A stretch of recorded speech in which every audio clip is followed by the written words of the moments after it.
excited to be here. My name is Chrissy Zappella. I'm the Blanton Fellow of European Painting and Sculpture at the Blanton Museum of Art in Austin, Texas. I am so excited today. I am reprising one of my old master's Modern World Gallery talks, and I'm doing it with my favorite person in the entire universe, the wonderful, the beautiful, the brilliant Dr. Kelli Wood. Hey, Chris. It's so nice to be here with you, as always with you, but especially a treat to be with everyone who's an audience of the Blanton in Austin and everyone who's joining us virtually from across America and the world. So, hi. Kelli is not only my very best friend, but she is a graduate of the University of Chicago, where she got her PhD, and we met. Go Phoenix, yeah. Go Maroons. Where we met, Kelli. So those of you who know me know that I spent 6 years as a public school math teacher in New York City. So I was a little older when I started the doctoral program, and one of the many things the University of Chicago gets right is that it assigns big buddies in the program. So Kelli was assigned to me. She's my big buddy. She's younger than me, much to my chagrin. And I knew we were gonna be very best friends forever. When we met the very first time, we were wearing the exact same shoes. Oh, that's right, yeah. I was wearing them in gold. She was wearing them in silver, and they were from Payless. So I was like, she's my new best friend. So we are talking today on the theme of gods behaving badly. And we're going to do a little different thing. In the galleries, it was all on sex. Today it's gonna be on sex and games. And that is because Kelli is an expert on Renaissance games. So Kelli, can you please tell everyone at home what you've been up to since graduating?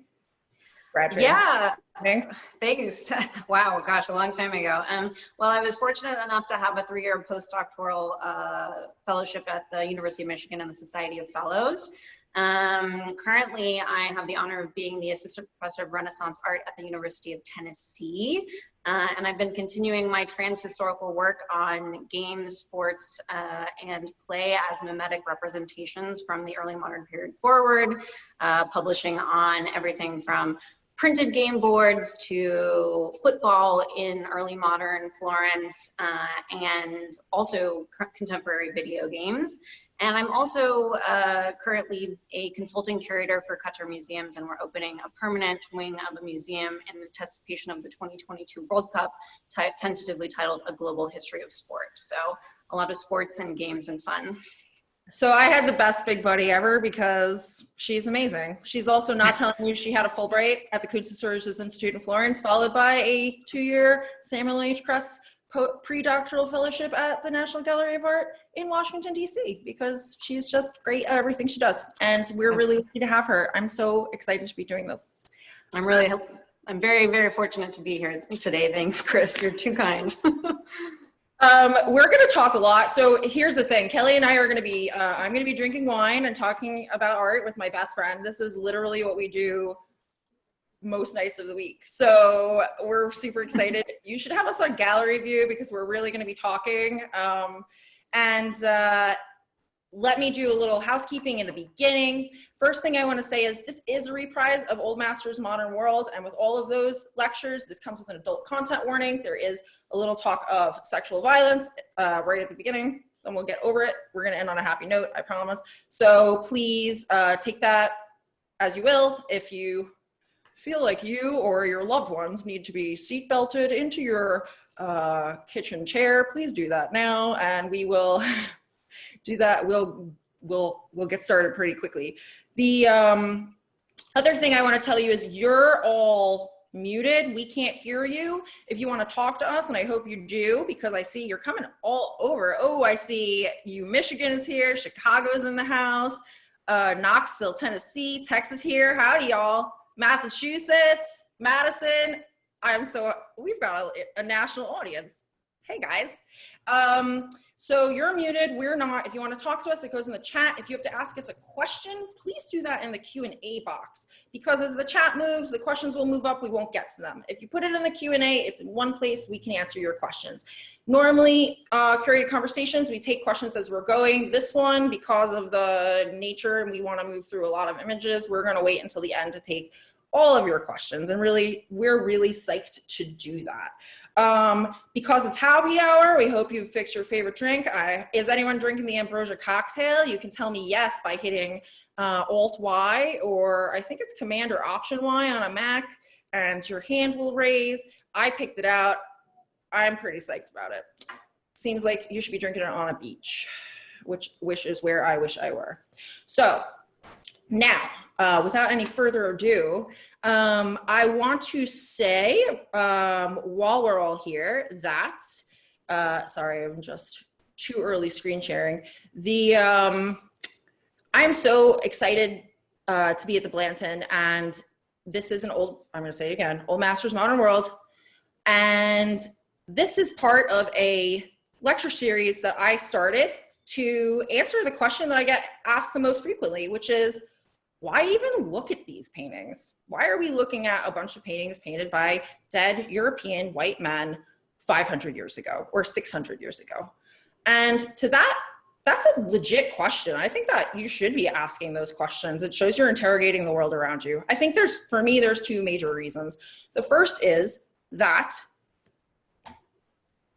these paintings are about stories. They're telling the stories of people and culture. And we need to pay attention to who gets to tell those stories, what stories they're telling, how they're getting to tell them, who's not getting to tell their stories, what stories are not being told, how different stories or how the same stories are being told to different people. And because at the end of the day, this is about power and structures of power. And quite frankly, I want to pay attention to who is aggregating power in the society I live in. So that's A. Well said, Chris. Very well said. Thanks. Thank you. The second thing I want to say is that I hope that I convince you that these objects are beautiful. I just think they're absolutely stunning. So I want to share my screen right now. I'm going to show y'all some of the highlights or some of the things that I think are especially beautiful. And these are some highlights from our European art collection. So when you come, I'm not going to name them all, but when you come, you get to see one of the largest collections of European painting and sculpture outside of Europe in the world. So right here in Texas, come and take a look at them, because it's a beautiful collection. I promise you that. So with that, we're gonna go ahead and get started with our first slide. Kelly, I've been talking enough. You wanna take this one over, please? Sure, absolutely. So on the theme of gods behaving badly, we're actually starting with gods and goddesses. And I love this piece from the Blanton's collection of Diana and Callisto, because Diana was the Roman goddess of the hunt. And hunting, both as a competitive activity that derived from deep human needs, but also as an allegorical, artistic, and literary trope, provided the basis for the development of our conceptions of modern sports. So it has a particular interest of me.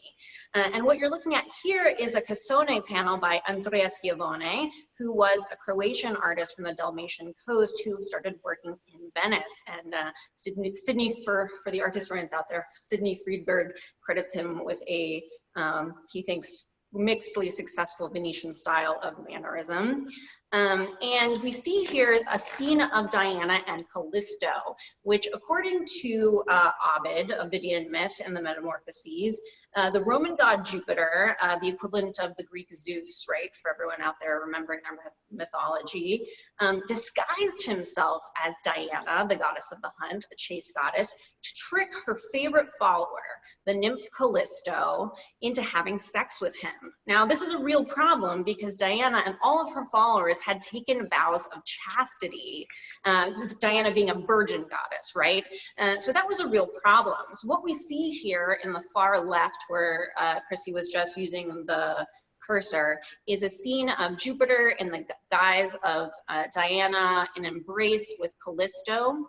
In the central scene of the panel, you see Diana revealing Callisto's pregnancy from this tricked union. And on the right-hand side, you see Diana expelling Callisto from her entourage forever because she had broken this vow of chastity. And eventually, other myths would say that Jupiter's wife, Juno, or the Greek Hera, chimera would turn poor Callisto into a bear. So bad ending for poor Callisto. But I think this is really interesting, both because of the purpose of the kind of object that this is painted on, and also because it relates to a lot of themes of gender and sexuality that Chris works on. Yeah, thanks, Kelly. I just want to show everyone what a cassone chest is. So a cassone is the Italian Renaissance version of a hope chest.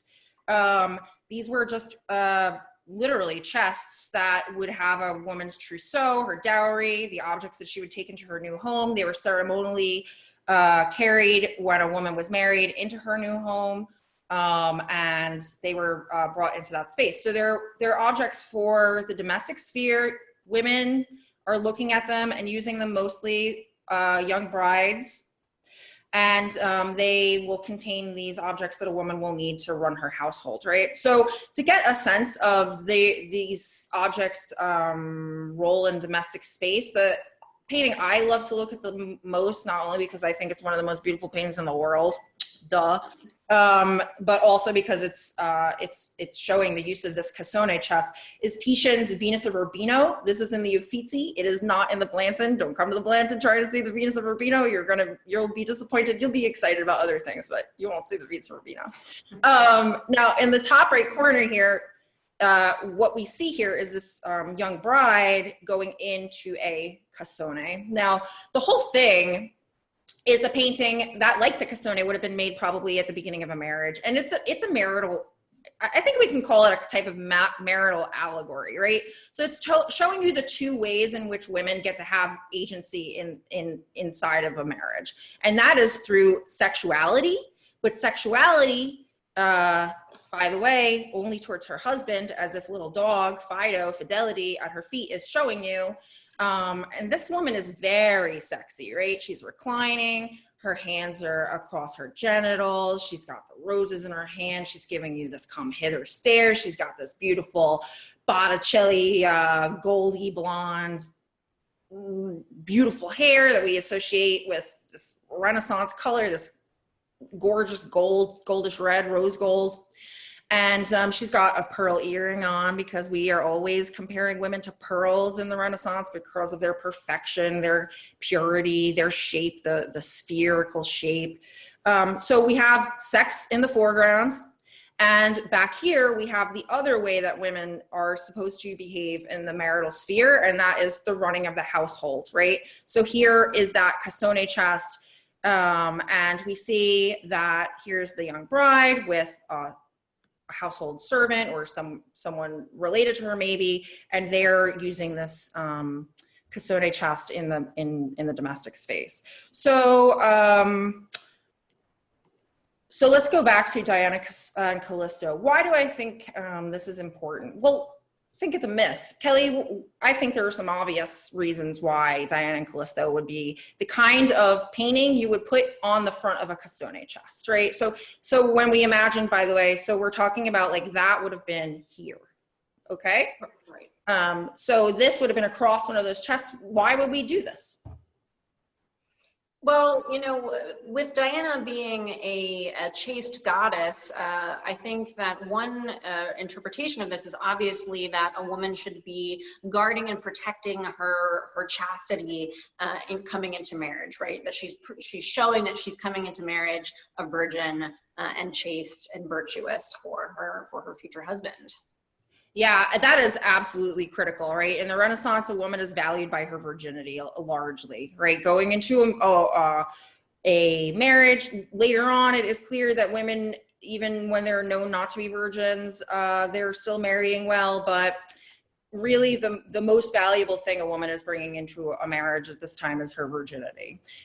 So I think that this kind of scene across a cassone is definitely the kind of scene that is teaching women to guard their virginity, because even here, if you don't guard your virginity, you're going to be outcast. And that's exactly more or less what's going to happen to these women, or at least you want to instill that here, right? I think also the fact that she is being expelled is really by another group of women. Yep. by another group of women, right? Because as the Venus of Urbino showed us, women are rarely alone, right? In the Renaissance, women are always accompanied by other women. So it is really dependent on men, husbands, wives, fathers, brothers, uncles, are largely who are out doing the things they need to be doing out in the world, and often business calls them away for months or even years at a time. They're depending on other women around their bride to help police their bride's behavior, right? So absolutely, no women behaving badly. We have to guard our women behaving badly, not at least until 5:45 or 6 p.m. or so. But I also think, now I'm just going to get my soapbox for a second and say that I think that this is actually much more interesting than that, right? Because this is not just a woman who had sex. This is a woman who was raped. This is rape by fraud, right? So Diana and Callisto, that is not Diana. That is Zeus, right? This is Zeus disguising himself as Diana. Callisto has consented to a sexual encounter with Diana. She is being defrauded. She's being raped by Zeus. Because gods, the belief is of the Greek and Roman gods that every time a god ejaculates, divine seed cannot fail to bear fruit. So there's always offspring, even if it touches the ground. Sometimes, like another god will spring up. So because Callisto has had a sexual encounter with Zeus, she is now pregnant. Definitely going to become pregnant. She has, and I think this scene in the middle, it really to me is very harrowing. I look at the way that Callisto here is pulling down her dress in front of her legs, that she's got her one knee under her. She's really trying hard not to show her pregnancy, right? Like, this is a re-traumatization after the initial assault. Do you think that's fair, Kelly? Yeah, I totally hear what you're saying. And it's definitely teaching, it's supposed to teach the woman looking at it a lesson, right? I'm sorry, I lost that last word. What was that? It's clearly trying to teach the woman looking at it a lesson. Oh, yeah. And I think the lesson is like very complex, right? So not only guard your virginity, but police other women. Even if they have been sexually assaulted, they're still no longer valuable in the same way.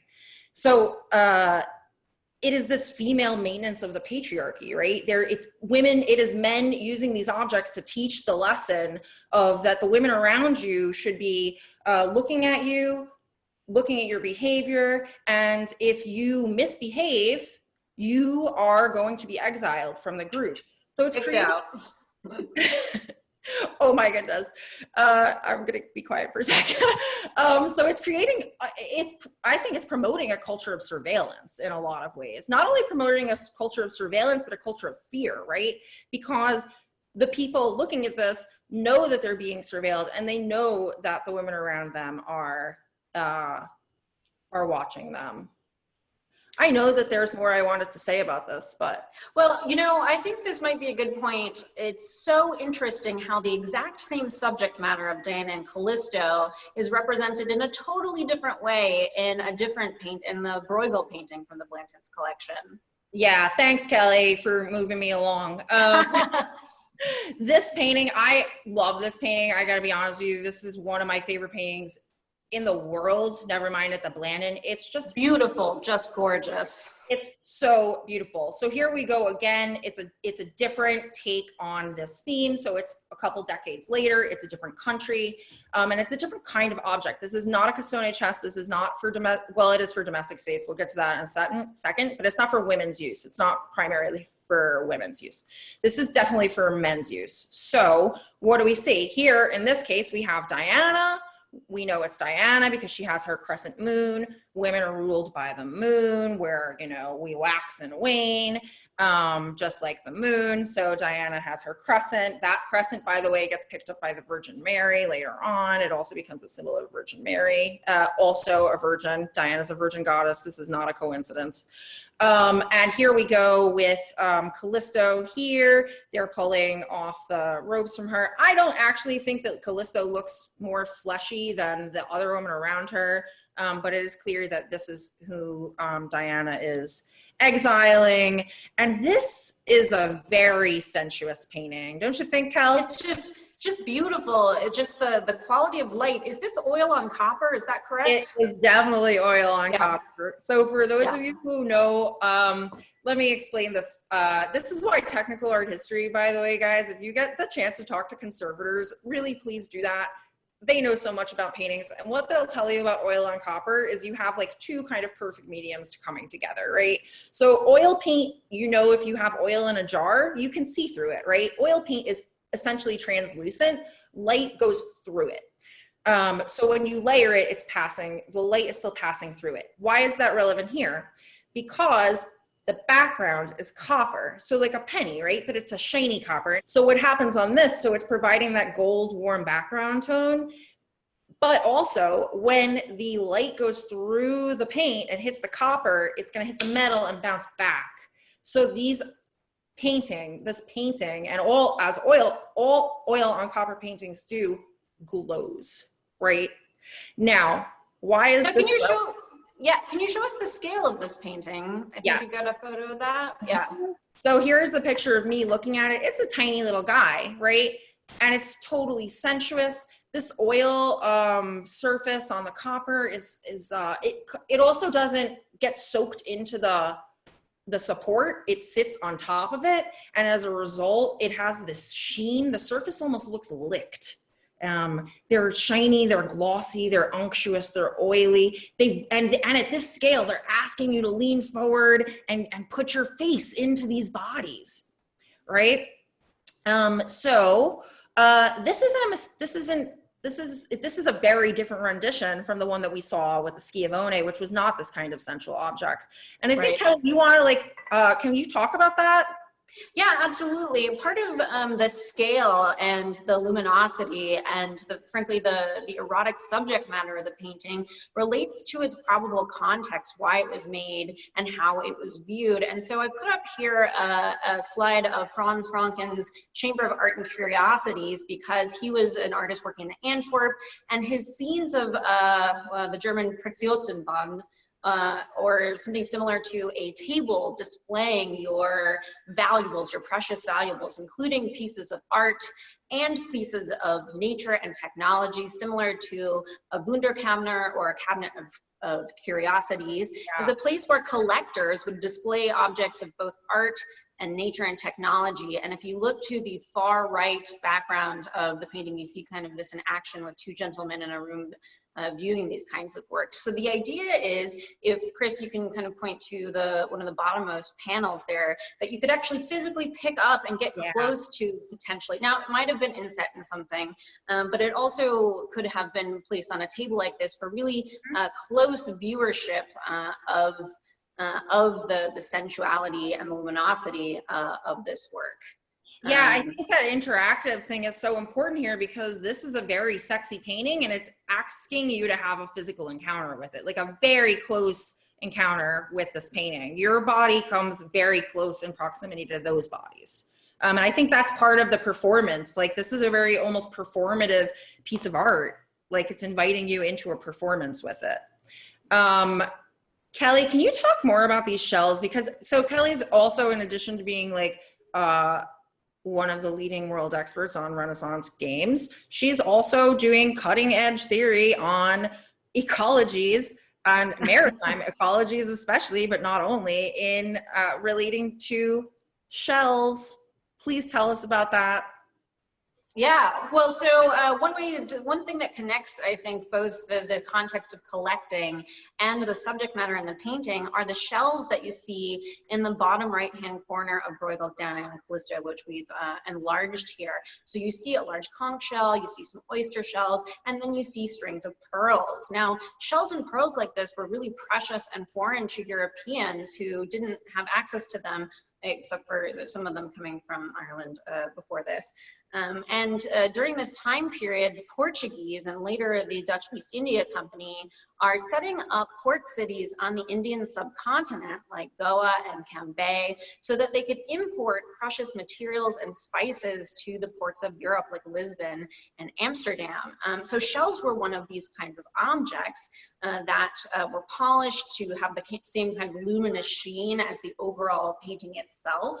But I think there's also a kind of thematic link here to the painting because shells in their luminous sensuality were also related a little bit to not only luxury of the painting, but the sensual sexuality of it. Bivalve shells like oysters were understood to be impregnated by moonlight, right? Diana is the moon goddess, right? So the oyster shell opens up as impregnated by moonlight, and that's where the pearls themselves come from. But there also might be a little bit of a sexual joke. Chris, if you go back to the details slide, yeah.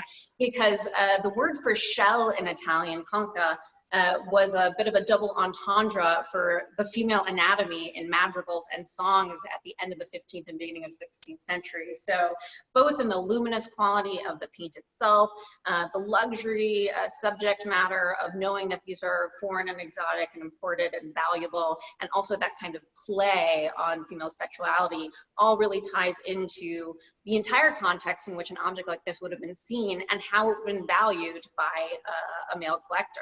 Yeah, absolutely. And I just want to talk about that male collector. Kelli, you had like on a phone call, we didn't even talk about it in person, but you said that there was something about a shell that looked like that was, you thought was directly mirroring or echoing some of the more vaginal imagery in the. Yeah, I think the large conch shell at the bottom really mirrors the legs of Callisto leading up to the line there. That might be a step too far, but I see a visual rhyme between those two. Oh, here. For sure. I think you're absolutely right. Totally. The shape of this body. Yeah, there's definitely an analogy being made between those. That's really good. I like that. Now, I actually have to say, I think there's another visual play on vaginal imagery in this, and that is this tent here. So what we have is Diana is seated in front of what looks like the mouth of a cave. And I think that this pink folded fabric, the way it's arranged here, with all of these naked bodies, is definitely referencing the female body. And I think it's really interesting that we see Diana, the virginity goddess, who's exiling one of her most beloved handmaiden, Ovid tells us, for having been assaulted, as she puts her hand in a very obvious gesture, standing in front of the mouth of that in front of that cave. That's like a clear, like, do not enter sign. So I think that is a really critical way of thinking about this object, the way that these are made for male collectors, the different kind of medium, the different kind of object, the different kind of context, the different kind of space, and the way that this gets played out in the object in the gallery. And again, I really have to like beg you guys, please come and see this in person. This is one of the most beautiful things. I just love this painting. I think it glows. I think the bodies are beautiful. Oh, we've never talked about this, Kelli, also. But one of the things is Diana's hound is here with her arrows. Oh, right. I didn't, yeah, you're right. Like, Ella running in just like made me remember that. We really have never talked about this before, but the dog coming in and screaming like she's being abused reminded me of the dog. So there's another myth of Diana, by the way, in which a hunter spies her at her bath, and she, as punishment, turns him into a stag and has his own hounds tear him to pieces. And I think that, we often see Diana with her hunting hound, but I think that the arrows here and the dog and the way it's like making direct eye contact is another reference maybe. It would certainly evoke this other myth that's very, very popular. So this guarding of this duplication of the theme of protecting one's virginity. But if you think about the male viewer, it also is sort of a warning to you, right? Like if I've got this object in my hands and I'm spying Diana at her bath now, well, yes, they're changing. So like you're enacting the hunter spying. So like you now have been implicated in this sort of visual play. I don't know. Sounds kind of all right to you, Kelli? We haven't talked about this, but. Yeah, I totally hear what you're saying. Yeah, I think so. Let's move on to this. That's a great segue to the theme of hunting. Let's talk some more about hunting. Oh, right, the Staedtler print, yeah. So this is a nice transition because we've seen something that we're suggesting had a strong female audience and an image of Diana that had a strong male audience intended. But here we see a print of Diana, who is the central figure here, the goddess of the hunt, with her hunting falcon, labeled venatio, which is Roman. It started out as a Roman kind of spectacular hunt, and then was used as a word for hunting practices in the early modern period. But print was a medium that had a kind of broader audience, and it could speak to both genders, both men and women. And we know that this print comes from a series of prints that was dedicated to the Duke of Savoy and his wife Catherine. So we have both of them here. It was printed by Raphael Staedtler, who you can see there, who comes from a long family of printmakers. Jan Staedtler starting in Antwerp. He and Raphael go down to Italy, go to Venice and Verona, travel around, and then Raphael returns across the Alps and goes to Munich and spends the rest of his career there. But the drawing for this, as it says, is after Stradanus. Actually, can I just interject before we move slides? Yeah, go for it. I love this. But Kelli, like, there's a ton going on in this, right? Like, every time I look, like, there's so many things to look at. Like, there's these dogs on here. There's this little wild boar, our little cinghiale. I like him so much. There's like, I mean, like, you can just look, you can pour over this, right? Well, like Chris, actually, that's a really good point, because actually the term for hunting, venatio, didn't just mean kind of the hunt, but it also implies the visual process of hunting for clues or reading for clues. So looking, so a close looking and interpreting here might have been part of the visual mode for understanding images like this during the. So what you're saying is that this is like a Renaissance Where's Waldo? Yeah, one way to describe it. Yeah. I love that. It's like Ranger Rick. You're too young for Ranger. Did you have Ranger Rick?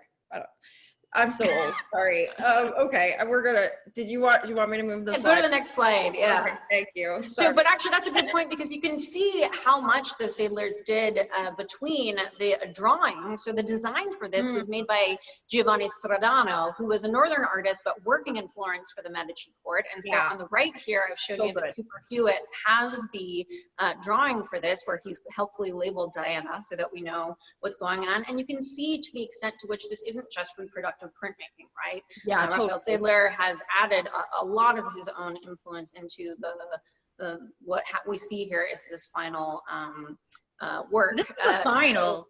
That's amazing, because this is still very sketchy. So the printmakers are doing a ton of interpretive work to get from the drawing to the final design. Well, and there's other levels of design sometimes, but it's fascinating to think that Stradano would. You know, we know that the Staedtlers did come to Italy, but probably they sent these drawings across the Alps. Stradano worked not only with the Staedtlers, but with other print houses and tapestry makers in places like Antwerp. And so he's sending his designs, and then they're creating these things that are then spread all throughout Europe. So we get incredibly wide audience for this. And this in particular was very popular because treatises on hunting were very widespread. We have hundreds and hundreds of surviving prints of these kind of hunting scenes. And if you go to the next slide, you can see some details about what hunting actually means and why it was so popular. So this kind of image combines a bunch of different pictorial modes, right? We have allegory, the scene of Diana in the center, but we also have still life and genre. So for still life, you see kind of the instruments of hunting at the bottom of the print. You see the hounds, horns, bow and arrow. In the back to the left, you can see a boar hunt and a stag hunt, two very popular types of noble hunting. And then on the right, you can see different instruments of hunting, nets. And in the background, you see both shooting birds out of trees, but also different types of fishing. Both fishing, yeah, that's super cool.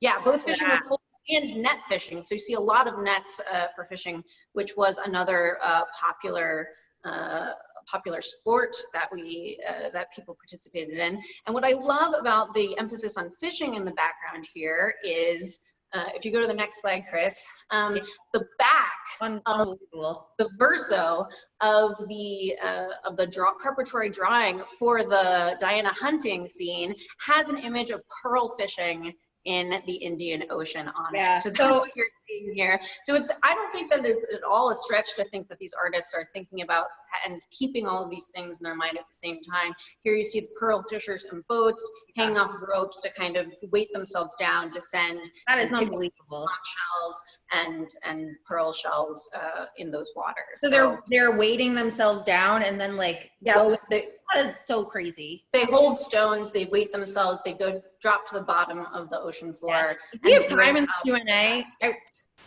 sorry over you. If we have time in the Q&A, I would love to hear you talk about the environmental cost of these things, because we've talked about that and I find that fascinating. So let's put that in the intellectual parking lot. But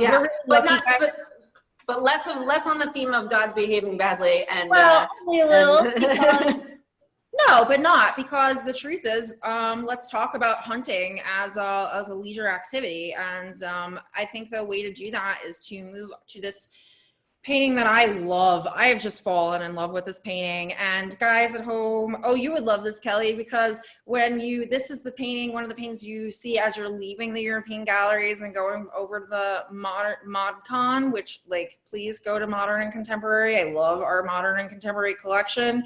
But this painting to me, so it's on the wall as you're leaving. And I'm so old, but do you know the scene in Mary Poppins where they have the chalk drawing and they jump into it and then they're on the carousel and they're penguin waiters and stuff? No. Yes. Okay. Yes, I do know Mary Poppins. This is the painting in the Blanton collection that I most want to do that with, especially now. Even before, but now I would kill to be at this party. So absolutely. Definitely. This pastel is fantastic. And it really showcases a kind of broader part of the culture of aristocratic leisure in which hunting was one main part. But another part was scenes like this one. Chris, do you want to talk about it, or do you want me to start?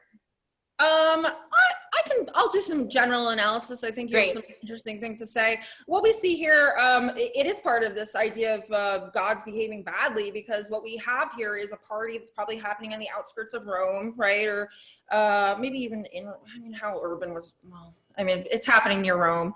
And they've hired people to play the parts of the gods, right? To invite you into this space. So we're gonna go have a party, and who's there welcoming us? Why don't you talk about that, Kelly? I know you have a lot to say.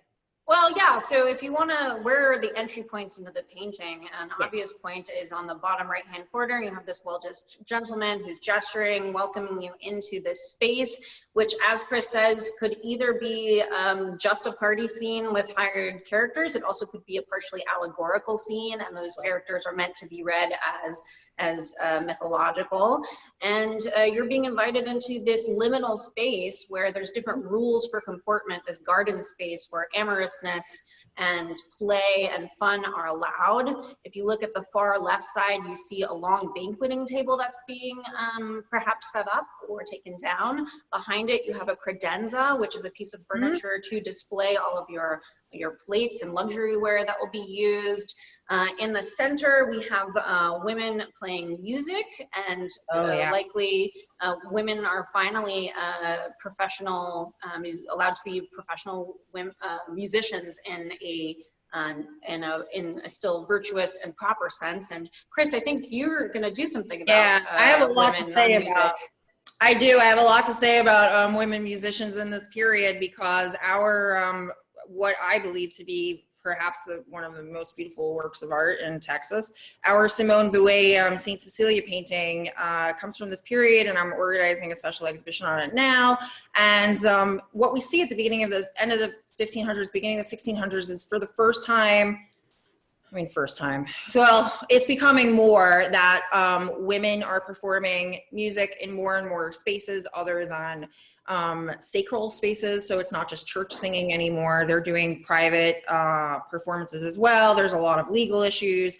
But I think what I have found to be the most interesting thing while doing this research is the way in which this new way of female expression and agency allows women to have increased power in different kinds of spaces. And I think that this fits with your idea of like the hunt, the party, this liminal zone in which it is a little bit, it's not totally like the upside down world. It's not the street. It's not the fully carnivalesque, but it's edging towards that. Is that right?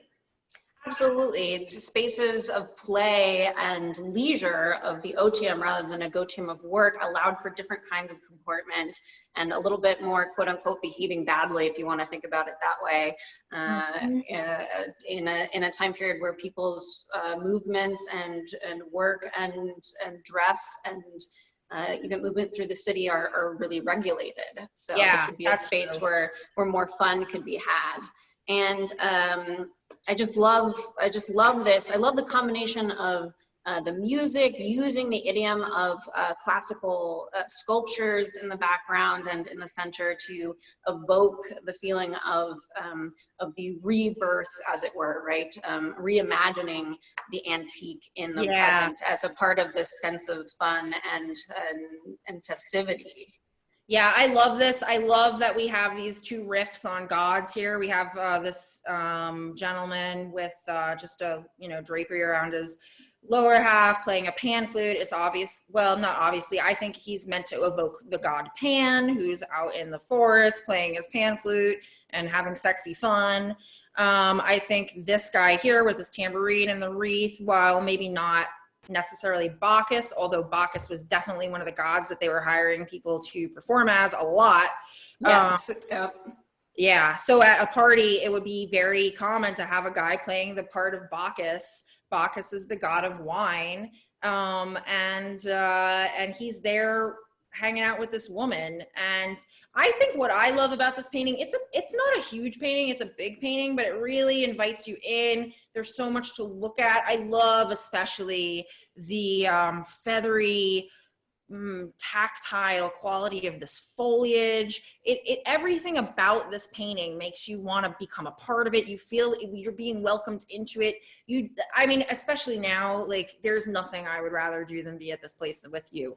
And I love the idea that Passeri was trained by Domenichino, who's really interested in music, and you just see both the evocation of sound, but also the pleasurable imagination of sound, not only with the music, but that fountain on the right hand side. Just imagining hearing the trickling of water, the music, the fresh air in this setting as a place I would love to be right now during the self quarantining. Yeah.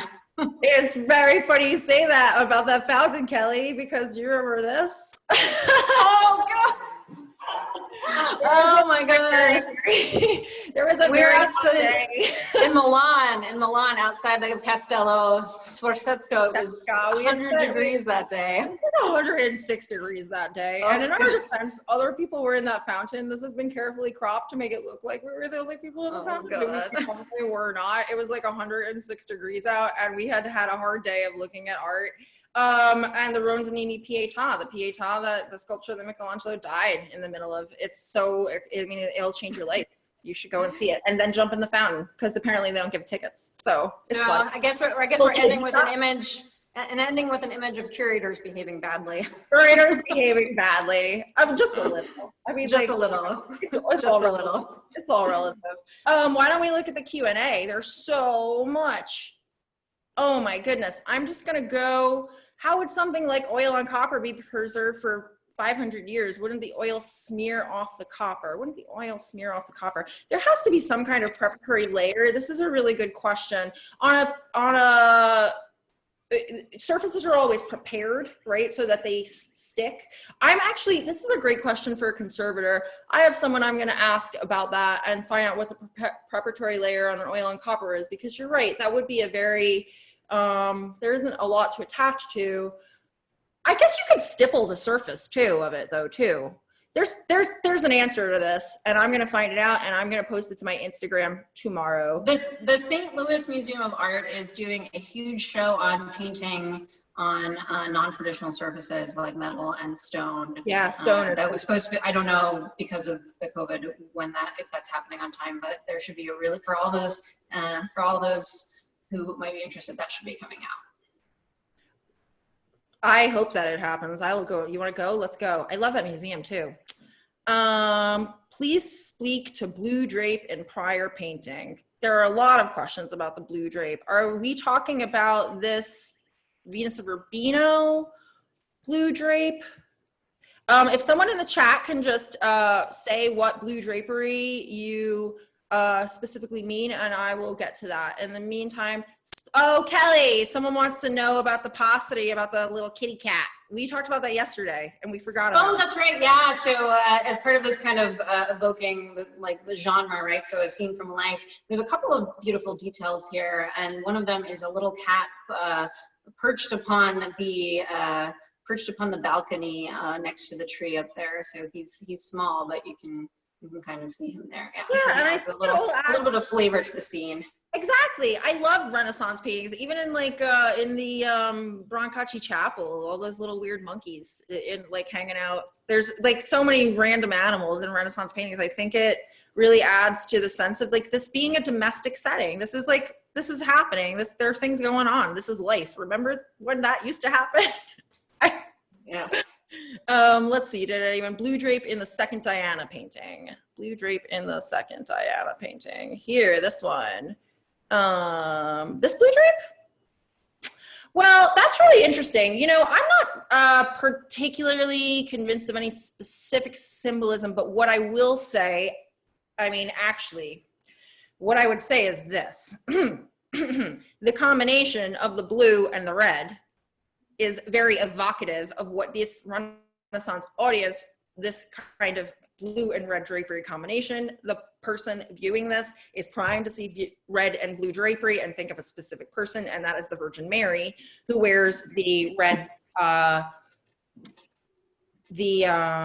she has a red dress usually with a blue mantle, and that symbolizes her earthly nature, the red, which is not only blood, carnal, but it's clay, earth, and the blue, the celestial, the divine. And she's the virgin. She's the Virgin Mother, right? And Diana, by the way, is the goddess not only of virginity, but also of childbirth, which makes total sense, right? Have a virgin be the goddess of childbirth. Totally. That's what I want. Next time I'm giving birth, I'm gonna call a virgin and ask for her advice. Doesn't make any sense.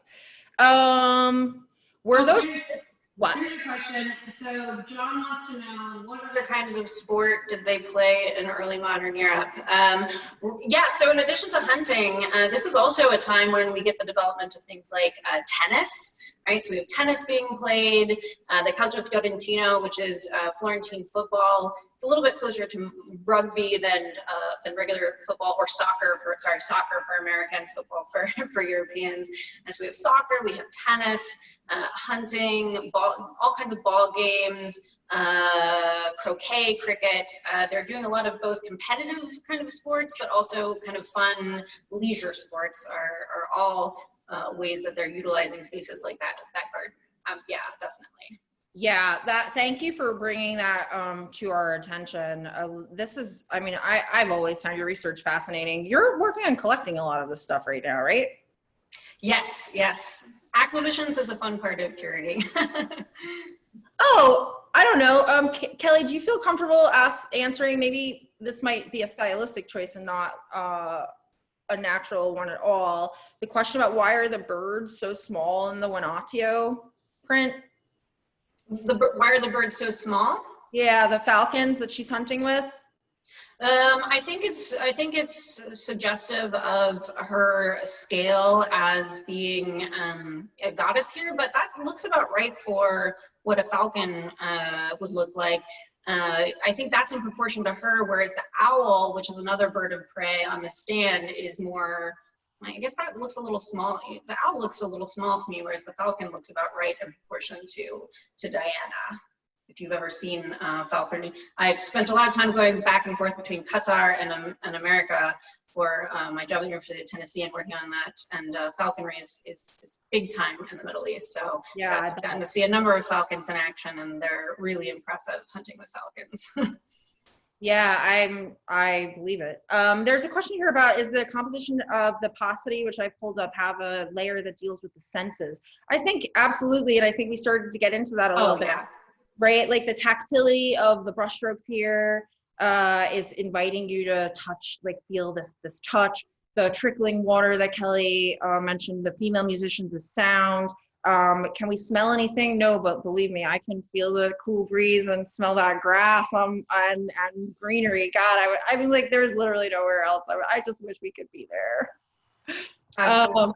Yeah. Well, you know where else would be great to be would be if we could all be at the Blanton looking at some of these fantastic pieces in person. And I just wanted to say thank you so much for having me today, because talking about art is one of my favorite things to do. Chrissy Zappella is brilliant, beautiful, kind, and generous for inviting me, and she is doing a wonderful job with the collection. And I know that she wants everyone to remember to join the Blanton so that we can continue to preserve these cultural works for everyone to enjoy. Yeah, absolutely. And so thank you, Kelly. I think I can't see the chat, unfortunately, because I'm controlling the PowerPoint, and I was so scared to do that. I thought I was going to crash it. Like, duh. So I haven't been looking at the chat. Normally I'm pretty active in it. Sorry, guys, this week. I'm gonna wrap up and say thank you again for coming to what is now my 4th curated conversation in a row. I feel a little bit like Ella did when she got stuck under that chair. So I'm taking a break. I'll be back next month to talk about pets with my puppy Ella, and one of my favorite curatorial colleagues, Christian Wurst, will be with me. We'll be talking about pets. But next week we're going to hear from our gallery assistants. So the people are in the galleries, keeping you safe, keeping the art safe. They're some of the coolest and most interesting people I have met at the Blanton. So please come. A lot of them are artists. Please come. Please check out everything they have to say. I think they're like the most interesting people. So thank you, Stacy, because I clearly should not be trusted to run the technology. So Stacy, I also want to thank Stacy Hoyt, who has been running all of this. She doesn't get enough credit. She's amazing. She is working night and day along with our team, Carlotta Stankiewicz, along with a lot of other people that I can't name right now. Thank you guys for all the hard work you're doing. We appreciate it. We know the viewers at home appreciate it. And I just want to say a few things. Look, we know this is a serious, we're all in a crisis right now, but you know what, you guys have been so awesome. This is my 4th in a row. I have gotten emails, I've gotten Facebook messages. You are pouring so much of your heart and souls and love into the Blanton. You are asking me how you can help. I will tell you how you can help. Really easy way you can help. Go to Instagram, go to Facebook right now, as soon as you get off this, and like us. We like to be liked. I love to be liked. So go take care of that. Go like us, share our content.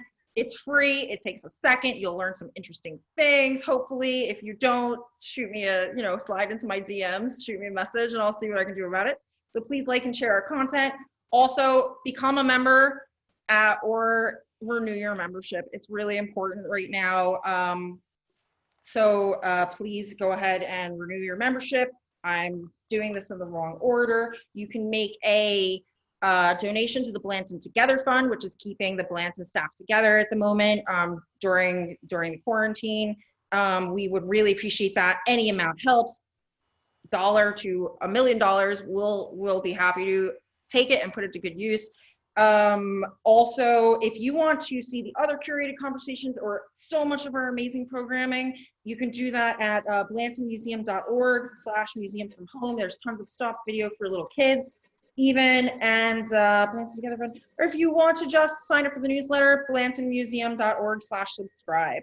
And we always love your feedback. I love your feedback. I love to get better at what I'm doing. So please go ahead and give us your feedback. Send us an email if there's more. And I really will tomorrow try and answer some of these questions. So thank you so much. We are so excited that you came to us, and thank you for your questions. And I hope you tune in for the gallery assistants next week. Thank you. Thank you for having me. It was really fun. It was a real treat to be with everyone at the Blanton, and especially with you. And it was really fun. So, and it's 6:57, so 3 minutes early.